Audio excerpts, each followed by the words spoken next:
So it was 1993. I was 16. Stood in a badly lit car park in Brisbane, dressed in my best hip-hop clothes, shiny shoes, baggy jeans, button-up shirt, tie, baseball cap, and a big Adidas puffer jacket. I stood outside my school semi-formal. It was cold. I was kind of quite relaxed. The night had gone pretty good for a 16-year-old day. About me, I was kind of a nerdy kid in the awkward mutation between sci-fi geek and bug obsessive, mutating into wannabe gangster who had just been listening to rap for a couple of years and was going through a very awkward transformation. I got a tap on the shoulder, and when I turned around, received a very hard punch in the face. Everything went black. I could feel my palms shaking like they are now a little bit.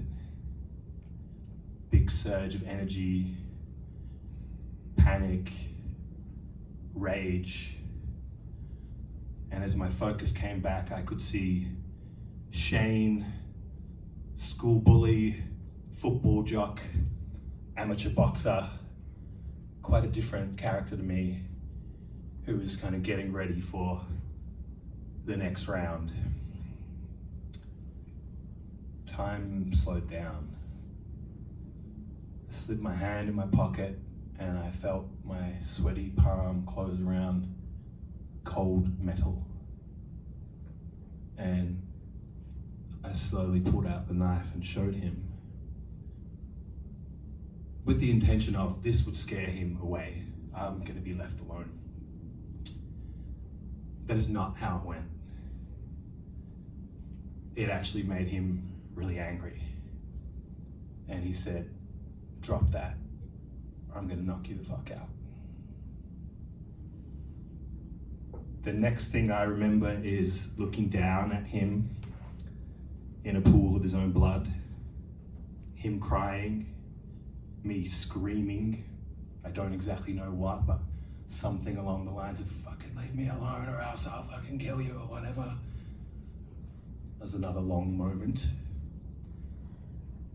This happened about 10 meters away from the parents picking up their kids.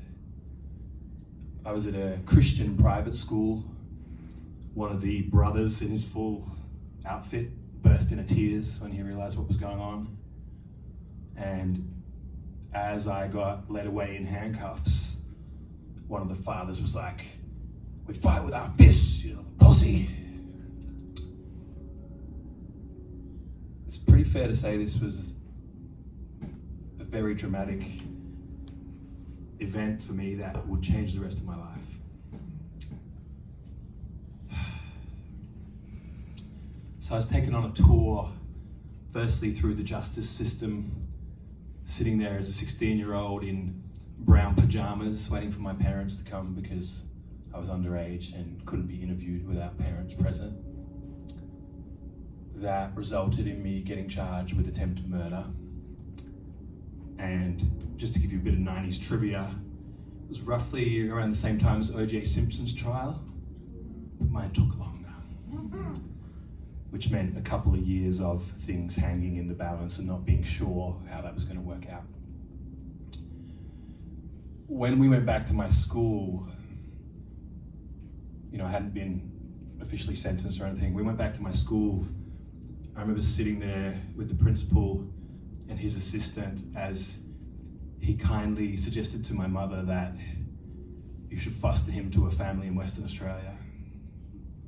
I guess that's a very Catholic school thing to do.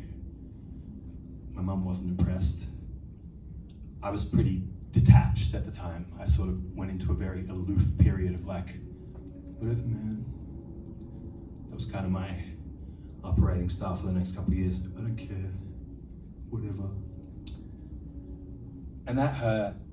I realized it did hurt to be booted booted out of the school system in that way, even though at the time I wasn't in tune with that.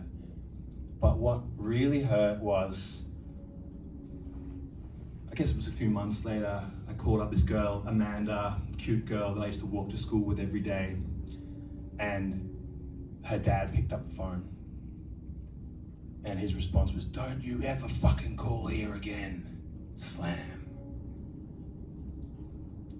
And I guess that was kind of the worst part, because sure, the justice system and the police did what they're going to do, and sure, my uptight Christian school were not very forgiving about it, but to realize that word had spread, the parents knew I was clearly a bad kid in the eyes of the community as well. So this shaped my identity quite a lot, you know. I had to plead guilty in court in front of a judge as a 16-year-old, and somewhere inside there was a decision of, all right, you want me to be fucking guilty? You want me to be bad? Sure, I'll be bad. So I applied myself to learning how to be a little gangster with the same energy that an A+ science student had previously applied himself to biology and physics and chemistry, and I was quite disciplined at learning how to be bad, because being good hadn't really got me what I'd wanted. And so I'd rub kids in the park with my friends, I'd do graffiti, I'd steal from shops, all that stuff, sell little itty bits of drugs, petty stuff, but all the things that to me were like, this is gangster, this is, if you want bad, I'll be bad.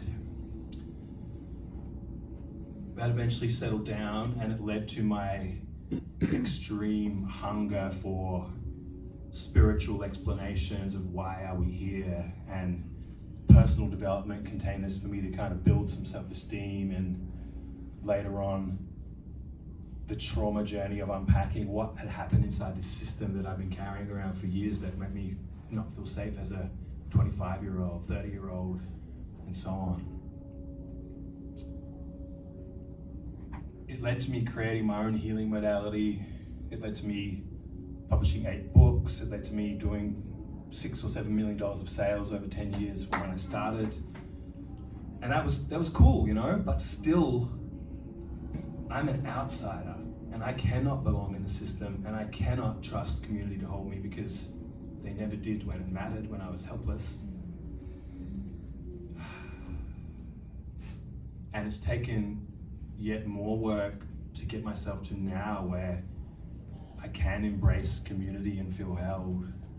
I can work within systems to an extent. I'm still a little bit rebellious. Tax time is still challenging. Customs still gives me the willies a little bit. What if they know that I'm bad deep down inside and they're gonna lock me up? And it's also left me with an obsession for understanding systemic causes, cultural causes, leadership shadows, power dynamics.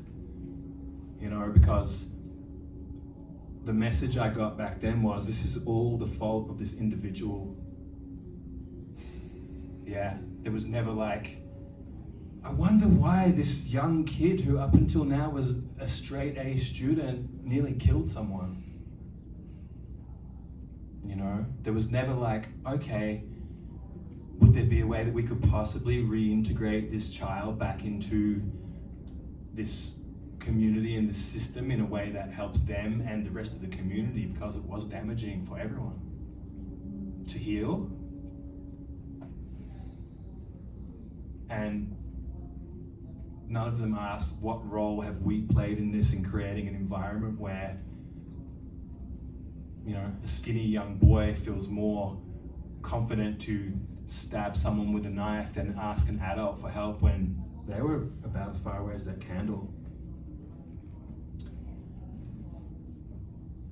Another thing it has given me is I have an unnatural amount of empathy for the rebellious person in my containers.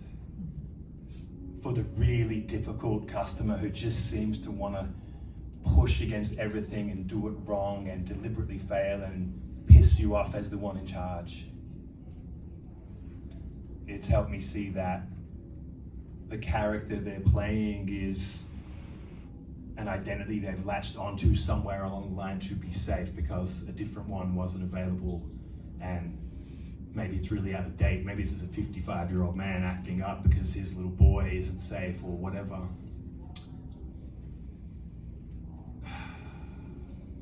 Who here is a leader of some kind? Community, container, business, etc. Yeah. I guess the question I want to end with is, if you imagine a difficult client or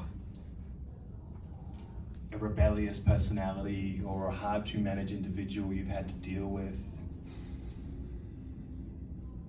where could you have been more curious around what's driving them? Where could you have reflected on what is it in my structures that I've built that's producing the same results over and over again? And I guess where I want to end is, what would it look like if we as a society was able to recognize that individual behavior is shaped by the containers, the structures, the institutions, and the communities that we build?